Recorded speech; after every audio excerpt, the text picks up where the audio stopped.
Kajian Islam sebagai bulan-bulan haram, bahkan sangat mengagungkan kehormatannya serta menjadikan dosa yang dilakukan di bulan ini dosanya besar dan amal soleh berikut pahalanya juga menjadi besar. Nah ini akhwatul iman. Jadi 4 bulan haram ini yang Nabi SAW sabdakan kepada kita itu, di antaranya 4 bulan haram ini adalah mutawaliyat, 3 bulannya itu berturut-turut, Dzulqa'dah, Dzulhijjah wal Muharram, yaitu bulan Dzulqa'dah, Dzulhijjah dan bulan Muharram, wa Rajab Mudhar alladzi baina yang dan bulan Rajab yang terletak di antara Jumadal Akhir dan Sya'ban.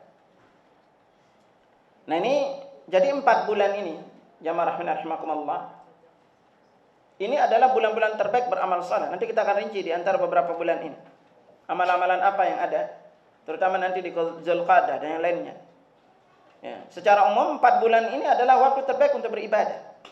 Apapun ibadah yang dilakukan di bulan ini dilipat gandakan pahalanya, tapi dosa juga besar jadinya. Gitu. Makanya kalau ibu mau beramal saleh di bulan ini, fokus saja beramal saleh di bulan ini. Ini nanti kita akan masuk di Rajab. Rajab ini persiapkan diri sebaik-baiknya. Gitu. Untuk perbanyak beramal saleh. Apapun amal saleh mau dilakukan, perbanyak di sini. Tapi secara umum di bulan Rajab ini tidak ada ibadah khusus. Kayak puasa itu nggak ada. Apapun bentuknya ibadah dilipat gandakan pahala. Mau baca Quran atau yang lainnya silakan dilakukan di bulan ini. Nah ini keistimewaan melakukan ibadah di bulan-bulan ini. Karena itu Ibnu Rajab Al-Hambali beliau berkata, adapun ibadah sunnah yang bersifat mutlak, maka yang paling utama darinya adalah puasa di bulan-bulan haram. Dan puasa pada bulan-bulan haram yang paling utama adalah puasa nanti di bulan Al-Muharram. Nanti kita singgungkan terkait dengan ini. Nah di sini perlu diketahui bahwa Allah Subhanahu wa taala menghormati bulan ini. Karena itu dulu orang-orang Arab kalau masuk bulan ini mereka enggak pernah perang. Gitu. Mereka jadi berhenti perang. Walaupun mereka di bulan lain itu rajin perang, bulan ini enggak mau pada berperang. Karena dari dulu mereka sudah menghormati bulan ini. Sampailah datang Islam dan Islam lebih menekankan untuk penghormatan terhadap bulan ini. Gitu. Itu yang pertama ya, di Asharul Hurum. Nanti 4 bulan ini kita akan singgung secara lebih rinci di beberapa tempat yang lainnya. Lalu di antara bulan yang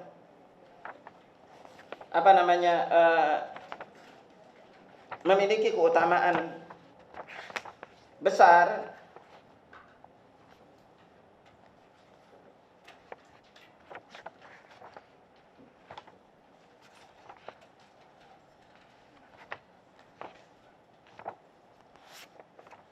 yaitu bulan Ramadan. Ini adalah bulan yang sudah kita ketahui.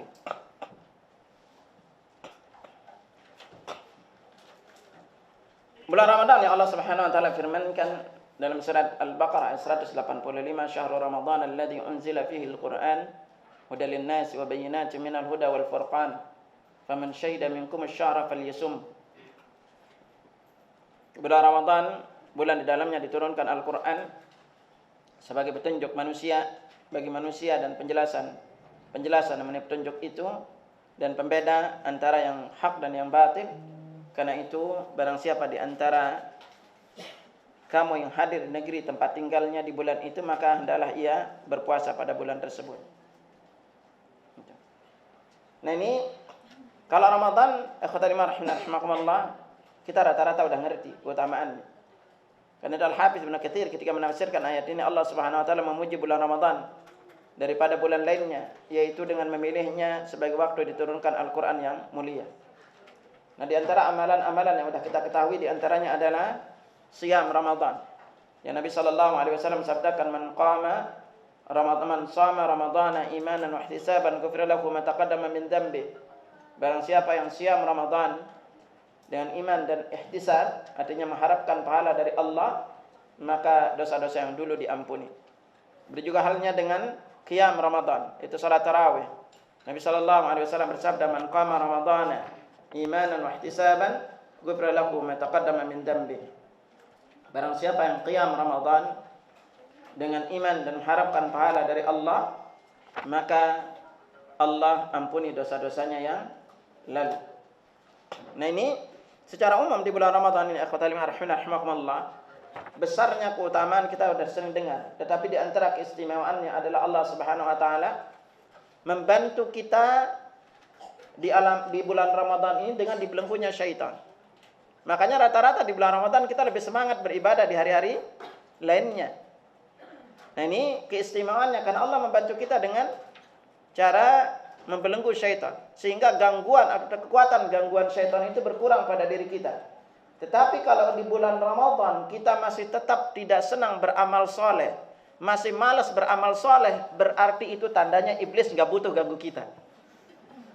Biarin aja dia diganggu gak diganggu, tetap aja perbuatannya gitu. Artinya itu nafsunya udah nafsu syaitan. Nafsunya udah nafsu syaitan. Nah, maka dari itu disinilah pentingnya seorang muslim untuk mengerti Ramadan ini. Apalagi nanti amalan-amalannya yang kadang-kadang tanpa kita sadari menghilangkan pahala puasa kita. Sebagaimana Nabi sallallahu alaihi wasallam sabda, "Man lam yada' qawla dzur wal 'amala bihi falaysa lillahi hajatun fi an yada' ta'ama wa syaraba." Barang siapa yang masih berbuat dusta dan beramal dengan amalan dusta, maka Allah tidak butuh dia meninggalkan makan dan minumnya. Nah, maka dari itu disinilah untuk puasa dan lainnya itu kita disuruh persiapkan diri mulai dari Sya'ban paling tidak.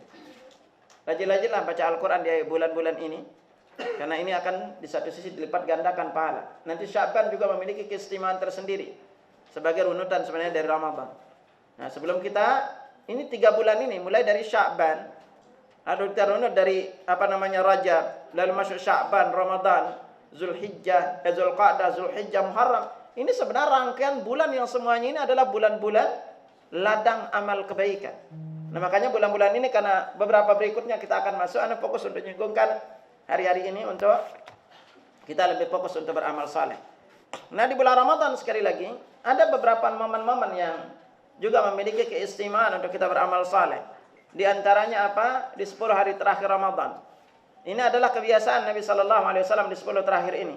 Sebagaimana diriwayatkan Aisyah radhiyallahu anha, kan Nabi sallallahu alaihi wasallam idza dakhala al-'ashru shadda mi'zara wa ahya lailah wa ayqadha ahla. Nabi sallallahu alaihi wasallam jika memasuki 10 hari terakhir Ramadan, maka beliau mengencangkan tali sarungnya atau bersungguh-sungguh di dalam ibadah, maknanya menghidupkan malamnya dan membangunkan istrinya. Ini bahkan dalam lafaz lain ahyal laila wa ayqadha ahla wa shadda mi'zar. Menghidupkan malamnya, membangunkan istrinya dan mengencangkan tali sarungnya. Nah, ini kebiasaan Nabi sallallahu alaihi wasallam di dalam 10 terakhir Ramadan. Bahkan dalam hadis lain juga diriwayatkan dari Aisyah, kana Rasulullah sallallahu alaihi wasallam yajtahidu fil 'ashril awakhir ma la yajtahidu fi ghairi. Rasulullah sallallahu alaihi wasallam bersungguh-sungguh pada 10 terakhir Ramadan yang tidak beliau lakukan di hari-hari lainnya. Nah, ini perkara ini kita rata-rata sekali lagi udah mengerti karena kita setiap tahunnya mendapatkannya. Apalagi ditambah di malam 10 terakhir ini terdapat malam Lailatul Qadar. Nah, ini momen Ramadan ini adalah sebenarnya adalah berkah dari Allah kepada umat ini untuk diberikan kesempatan banyak melakukan ibadah yang hari-hari lain itu belum tentu kita bisa melakukan seperti malam ini. Dalam masalah Lailatul Qadar kita juga ngerti yang Nabi sallallahu alaihi wasallam sabdakan, "Man qama Lailatul Qadri imanan wa ihtisaban ghufira lahu ma taqaddama min dhanbi." Barang siapa yang qiyamul lail pada malam Lailatul Qadar karena iman dan mengharapkan pahala, maka diampuni dosanya yang telah lalu. Dan berbicara masalah malam-malam ini, ikhwatani rahimakumullah. Jadi malam-malam Lailatul Qadar ini, apapun kebaikan dan dosa kita lakukan itu, dosanya juga kalau melakukan kebaikan, baik itu sedekah. Makanya kalau malam Lailatul Qadar ini ibu banyak-banyak senyum. Kalau ibu senyum sama teman, dia bahagia. Kita nolong dia itu kayak kita senyum 1000 bulan. Pahalanya pahala sedekah. Ibu misalnya sekarang baca Al-Quran, sedekah aja nih, sedekah malam itu. Makanya nanti malam Lailatul Qadar misalkan sedekah setiap malamnya. usahakan sedekah. Dan jika hal itu adalah bertepatan dengan malam Lailatul Qadar, maka subhanallah, pahala yang kita dapatkan luar biasa. Walaupun sedekahnya sedikit. Itulah yang menyebabkan kita disuruh untuk menghidupkan malam-malam 10 ini. Semoga Allah Subhanahu wa taala mengaruniakan kita untuk meraih Lailatul Qadar. Semoga nanti perkara ini bisa dikupas di Ramadan, karena biasanya perkara ini sudah sering kita kupas di Ramadan. Lalu kita akan singgung satu persatu terkait dengan 4 bulan haram. Di antara bulan-bulan yang memiliki keistimewaan. Di antara bulan yang akan kita singgung secara khusus yang memiliki keistimewaan adalah bulan Zulhijjah. Berbicara di bulan Zulhijjah, maka 10 hari pertama bulan Zulhijjah. Pertama sekali lagi tadi bulan Zulhijjah termasuk di antara Ashhurul Hurum, bulan-bulan haram. Dan di antara 10 ini apa yang paling besar terutama keutamaannya adalah 10 hari pertama di bulan Zulhijjah ini. Ini yang paling besar terutama dari sisi keutamaan.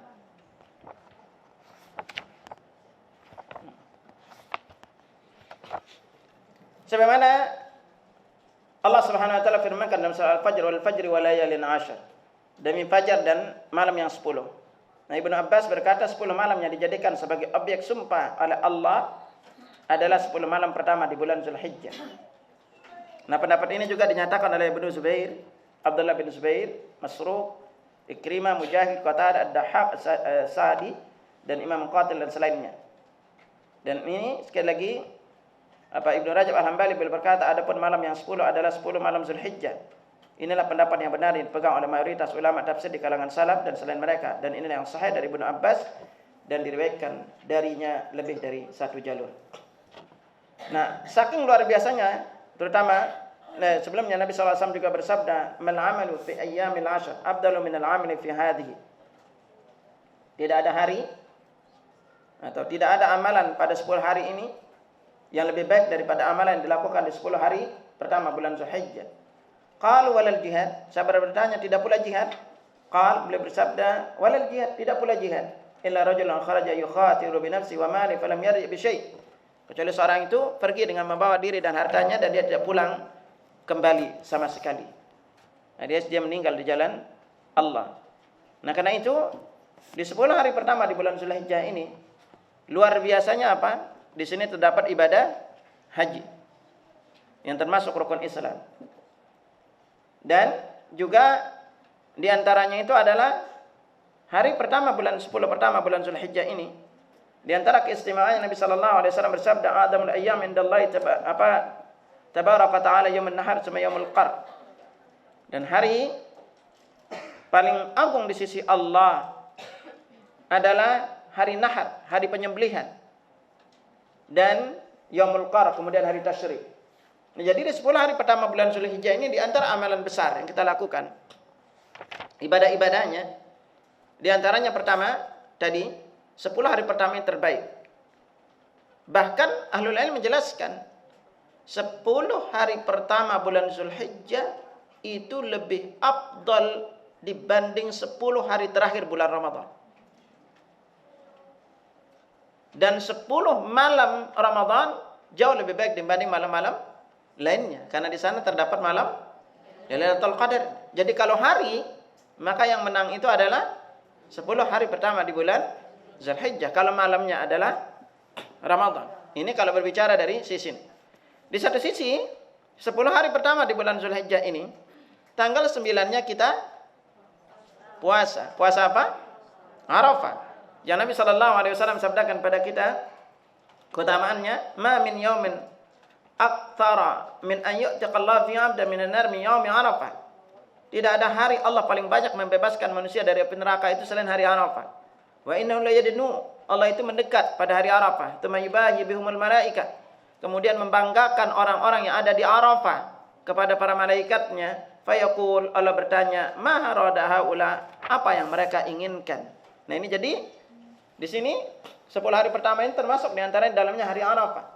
Bahkan dalam hadis lain Nabi sallallahu alaihi wasallam bersabda, "Khairud du'a du'a yaumi Arafah." Sebaik doa yang dipanjatkan adalah doa yang dipanjatkan pada hari Arafah.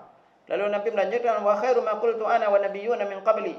Sebaik ucapan yang diucapkan olehku dan nabi-nabi sebelumku, la ilaha illallah wahdahu la syarikalah, lahul mulku wa lahul hamdu wa huwa ala kulli syai'in qadir. Jadi ini adalah ucapan terbaik yang Nabi sallallahu alaihi wasallam ucapkan dan nabi-nabi sebelumnya.